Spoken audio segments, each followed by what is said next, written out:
আসসালামু আলাইকুম। সকাল রাতের নামাজ পড়ে চলে আসলাম রান্নাঘরে। রান্নাঘরে এসে তো রান্না চাপিয়ে দিয়েছি। অফিসে যাবে 8টার ভিতরে রান্না করতে হবে, প্রতিদিনের নিয়ম আমার। সকাল সকাল রান্না করে না। আজকে রান্না করছি লাল লাল পুঁইয়ের বিচি দিয়ে, আলু দিয়ে। কার কার পছন্দ অবশ্যই কমেন্টে জানাবেন। দেখেন কি সুন্দর টকটকে লাল। রান্না তো হয়ে গেছে, বাটিতে বেড়েও নিয়েছি, ডাইনিংয়ে নিয়ে চলে এসেছি। আজকে কী রান্না করলাম, বড়ি দিয়ে, বেগুন দিয়ে, আলু দিয়ে, টমেটো দিয়ে রান্না করেছি। আপনাদের ভাইয়া খেয়েছে, চামচ দেওয়াই আছে। আর আগের দিন রান্না করেছিলাম চুক্কার খাটা। চুক্কার খাটা কে কে খেয়েছেন, নাম শুনেছেন অবশ্যই কমেন্টে জানাবেন। আর রুই মাছ দিয়ে ফুলুরি রান্না করেছি।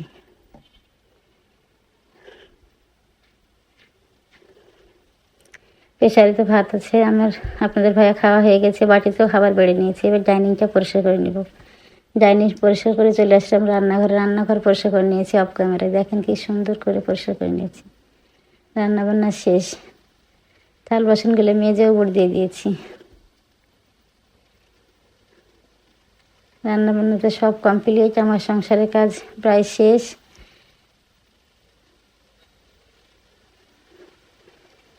হাঁড়িগুলো মাজা হয়ে গেছিলো, পরের দিন আমি উপর দিয়ে দিয়েছি। এবার চলে আসলাম কাজ কাম সেরে সেলাই করতে। ম্যাটগুলো সবগুলো হয়েছে, একটা বাকি ছিল, অল্প একটু বাকি আছে, তাই করা হচ্ছে না, সময় পাচ্ছি না। আজকে মনে করলাম সময় আছে, করিনি, তাই সেলাই বসে গেলাম। ভালো লাগলে অবশ্যই লাইক দিবেন। আসসালামু আলাইকুম।